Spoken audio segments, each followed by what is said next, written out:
Assalamualaikum warahmatullahi wabarakatuh. Halo semuanya, perkenalkan nama saya Kholilatun Natifah, NRP 012119405 kali 32 dari Departemen Kimia, Fakultas Sains Analytical Data, Institut Teknologi 10 November. Di sini saya akan menjelaskan apa itu Electrochemical Impedance Spectroscopy. Nah, video ini merupakan suatu video untuk memenuhi tugas mata kuliah metode pengukuran instrumentasi. Oke, mari kita lihat. Kita awali tentang definisi dan prinsip dari EIS ini. Apa sih EIS itu?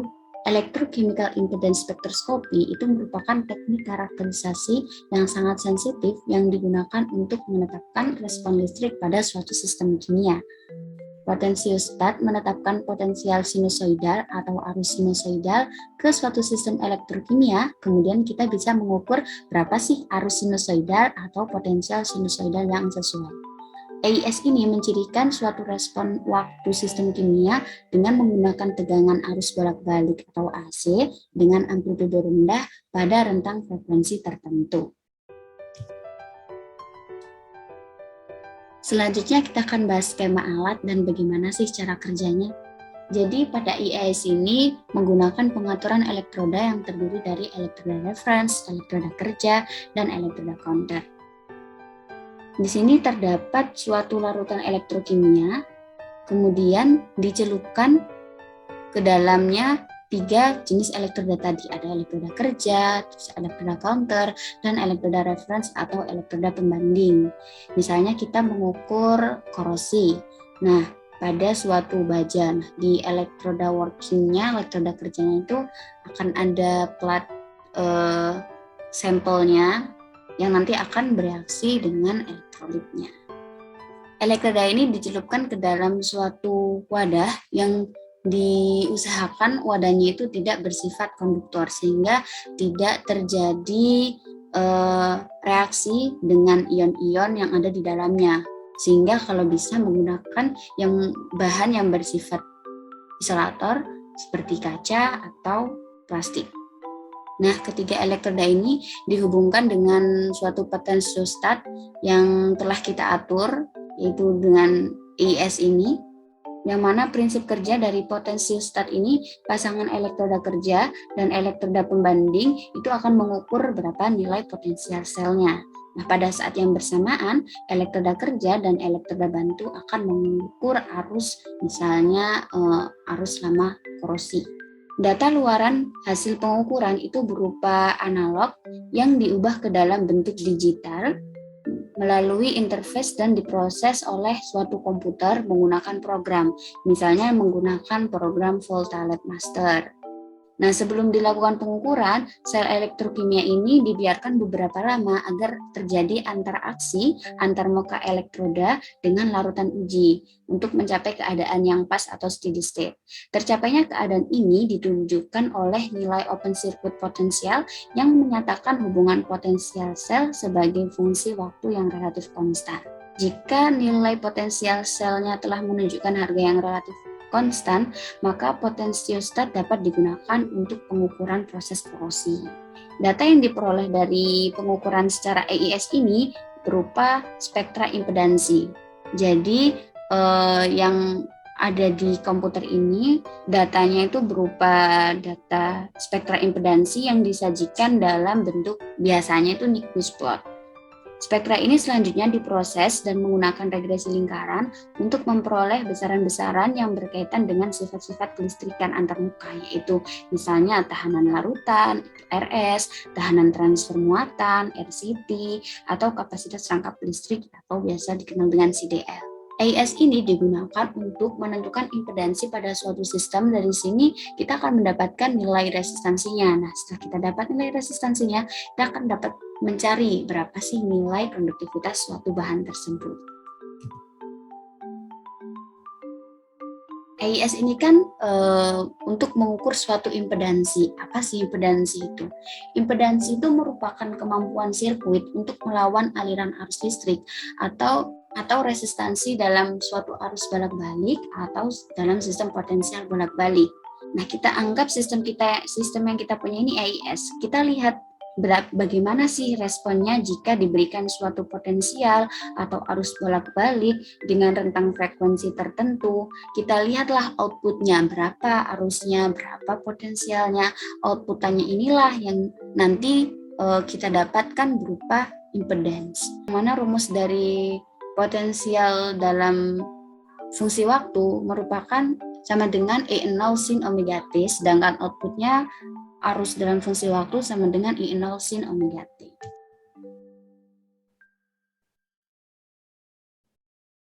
Lalu kita akan mencari tahu nih hubungan potensial dan arus yang telah kita dapat tadi. Kan kita sudah dapat rumus yang di samping ini, yang ada di slide sebelumnya. Potensial ini berfluktuasi sebagai fungsi waktu dan akan memiliki suatu amplitudo yang mewakili seberapa besar potensial yang kita berikan, dan juga memiliki frekuensi sudut yang merupakan ukuran seberapa sering sinyal atau gelombang berosilasi. Jika inputnya berupa potensial, maka kita akan mendapatkan outputnya berupa arus dalam fungsi waktu juga yang akan berfluktuasi sebagai fungsi waktu dan memiliki amplitudo yang memiliki frekuensi sudut yang sama pula dengan potensial sinusoidal tadi. Bisa dilihat pada gambar di bawah ini. Ini merupakan gelombang potensial yang kita input. Kemudian yang bawah ini yang gelombang merah ini merupakan arus outputnya.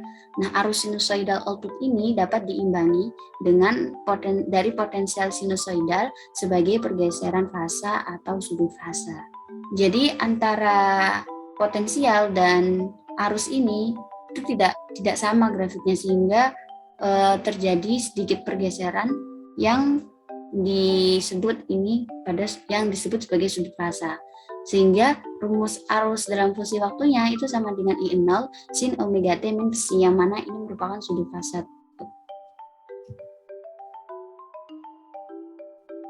Dan kita tahu dalam pengukuran kelistrikan itu banyak rumus-rumus yang digunakan. Nah, gimana sih rumus-rumus itu bisa muncul pada AES ini? Setelah awalnya kita mendapatkan tensiostat dan arus sinusoidal berupa grafik berupa gelombang dalam fungsi waktu, kemudian itu dapat kita rubah input outputnya yang awalnya bentuknya seperti ini, kita rubah dalam fungsi frekuensi yang awalnya waktu yaitu second, kemudian dirubah menjadi frekuensi dengan satuan hertz atau S-1.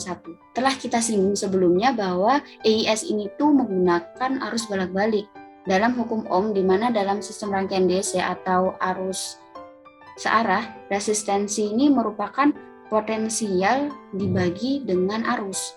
Namun dalam kasus yang ini arus bolak-balik AC atau sistem potensial bolak-balik itu dapat digantikan R ini untuk resistensi dengan istilah yang lebih umum yaitu Z atau impedansi. Lalu apa hubungan antara potensial, arus dengan impedansi pada AES ini? Nah, apapun yang memperlambat atau menghalangi arus mengalir itu memiliki suatu impedansi. Pada gambar di samping terdapat besaran impedansi yang merupakan rasio amplitudo, potensial, dan arus. Impedansi ini sering disajikan sebagai bilangan kompleks yang memperhitungkan kontribusi dari resistor, kapasitor, dan induktor. Nah, dari gambar ini, jika digabungkan, maka akan menghasilkan spektra yang seperti ini. Yang dimana jumlah arus yang merah ini, jumlah arus yang dihasilkan pada IS itu akan menyimpang dari potensialnya atau yang kita input tadi, berdasarkan bagaimana sampel berinteraksi dengan tegangan yang diberikan. Respon tergantung waktu dari fase dan perubahan amplitudo. Nah, perbedaan ini itu merupakan Z magnitudo atau impedansi magnitudo sama dengan E0 per I0. Potensialnya dibagi arusnya. Nah, jika diinterpretasikan dalam diagram kartesius, pada sumbu X ini, impedansi yang terkait ini disebut sebagai impedansi nyata atau Z nyata, ZX. Sedangkan untuk pada sumbu Y ini disebut impedansi imajiner. Yang kita ketahui rumus dari ZX atau impedansi nyata itu sama dengan Z magnitudo cos psi, dan sedangkan untuk impedansi imajinernya itu sama dengan Z magnitudo sin C. Setelah kita tahu nih rumus dari Zx sama Zy, maka kita bisa mengetahui bagaimana mencari Z magnitudonya, yaitu sama dengan akar Zx kuadrat plus Zy kuadrat.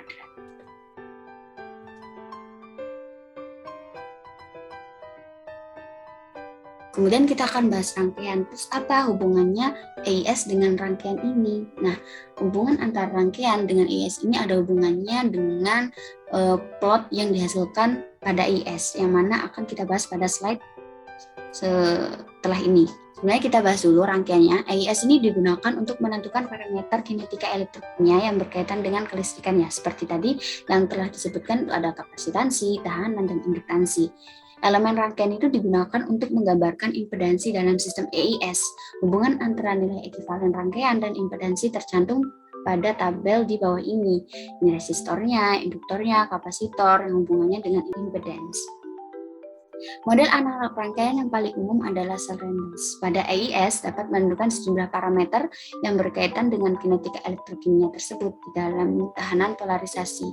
Ada RP, terus ada tahanan larutan atau RS, dan kapasitas lapisan rangkap double layer atau CDL. Jadi bisa dipermudah pembacaan plot nanti dengan sistem rangkaian seperti pada pembahasan tentang arus listrik, tentang rangkaian-rangkaian listrik sebelumnya.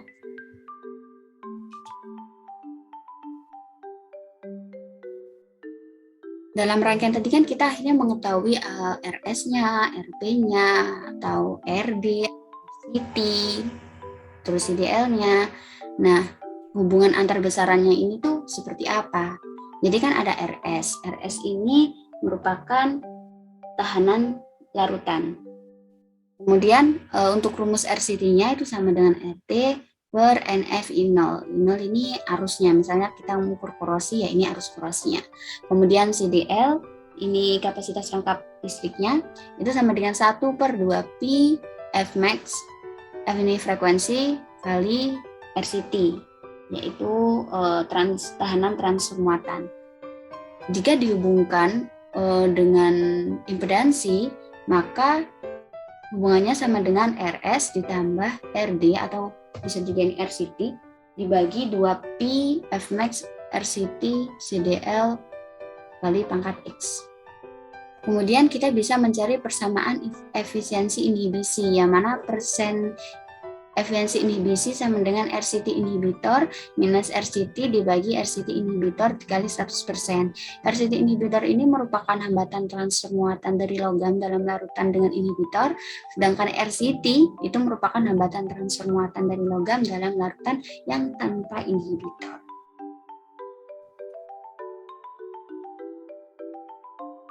Pada sistem EIS ini akan didapatkan beberapa plot. Yang pertama ini ada body plot yang memudahkan untuk menyelidiki nilai impedansi absolut, pergeseran fasa, yang mana dari suatu gejala impedansi sebagai fungsi dari frekuensi. Dikarenakan frekuensi ini muncul pada sumbu X, maka terlihat bagaimana pengaruh impedansi yang bergantung terhadap suatu frekuensi. Pada body plot ini perubahan fase ini berpengaruh pada nilai impedansi yang diperoleh, di mana semakin besar perubahan fase yang terjadi pada frekuensi tertentu yang berwarna orange ini grafiknya, maka akan semakin besar pula nilai impedansi material yang diuji. Yang garis berwarna biru ini merupakan impedansinya. Kemudian dari body plot ini dapat diinterpretasikan dalam bentuk rangkaian untuk memudahkan kita. Jadi di dalam grafik body plot ini itu kita bisa menentukan impedansi, dapat menentukan resisornya, induktornya maupun kapasitornya.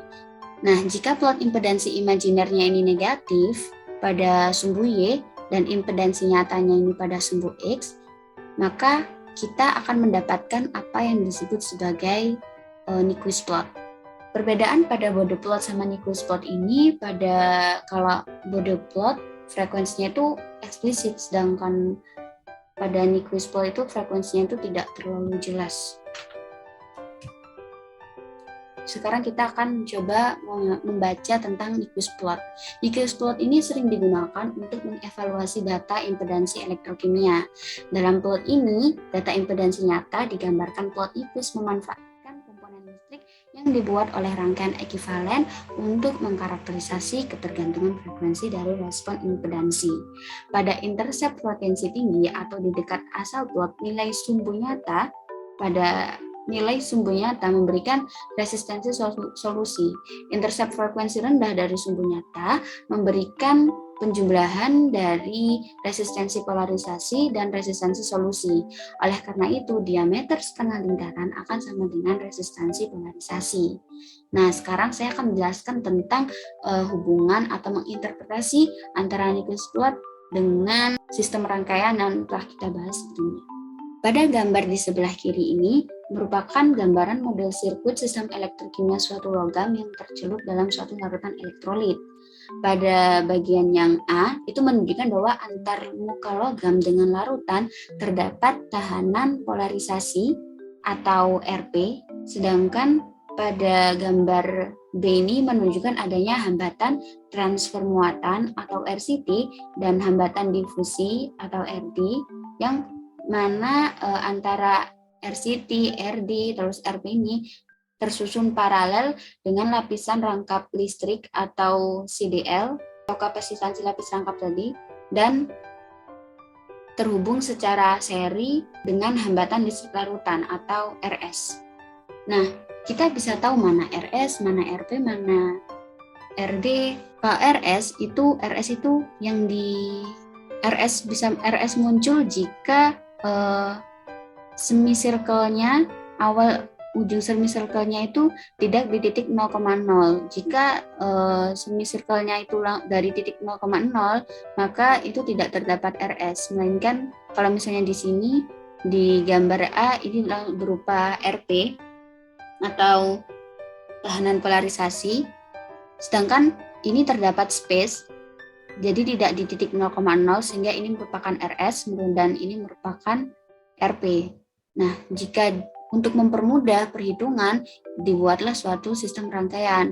Ini merupakan RS yang seri dengan RP ini yang paralel dengan CDL-nya.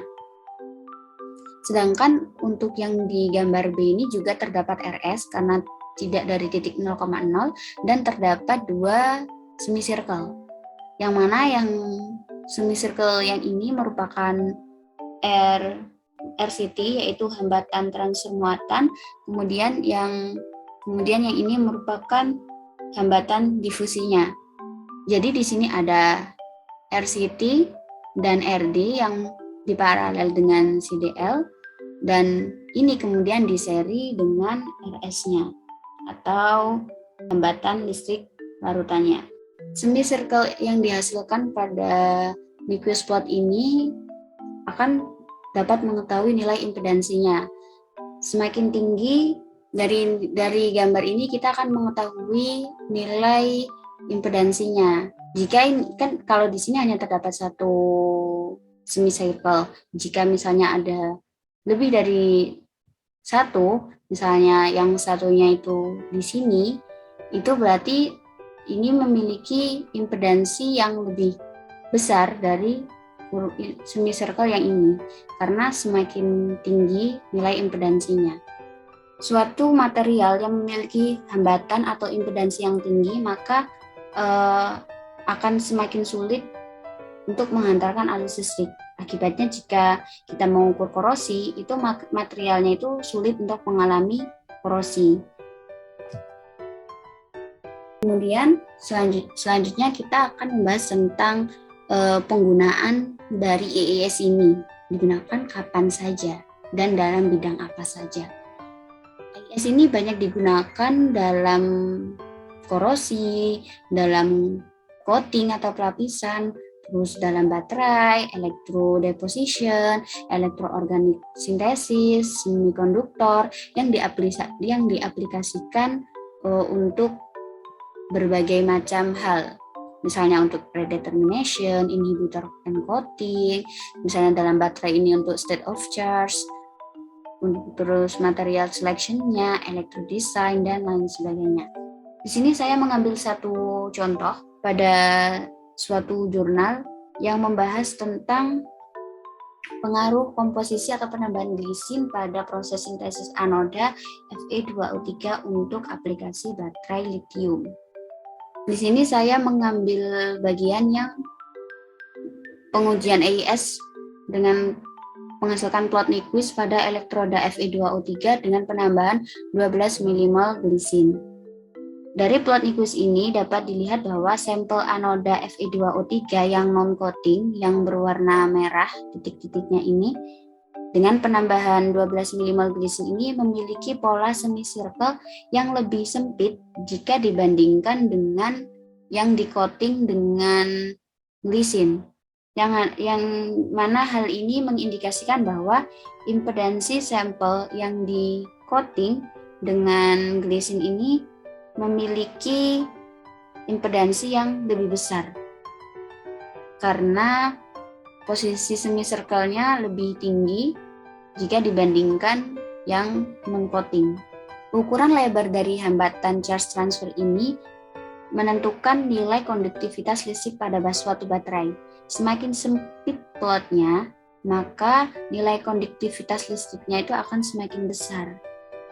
Pada jurnal ini, setelah mendapatkan plot Nyquist, itu dibuat suatu tabel nilai konduktivitasnya dan kesimpulan akhirnya pada penambahan nilai sampel Fe2O3 yang non-coating itu memiliki nilai konduktivitas yang lebih baik karena semicircle yang tadi lebih kecil. Jadi penambahan karbon coating tadi dari sukrosa itu hanya memperbaiki sifat konduktivitas elektroniknya, tapi tidak memperbaiki sifat konduktivitas ionik. Lalu apa sih hubungan konduktivitas ionik itu? Konduktivitas sendiri merupakan besarnya ion-ion yang mengalir pada suatu arus yang digunakan. Semakin banyak ion yang mengalir, maka baterai yang digunakan akan semakin bagus. Nah, hubungannya jika dimasukkan ke dalam suatu rumus, itu bisa kita lihat pada gambar yang di sebelah kanan.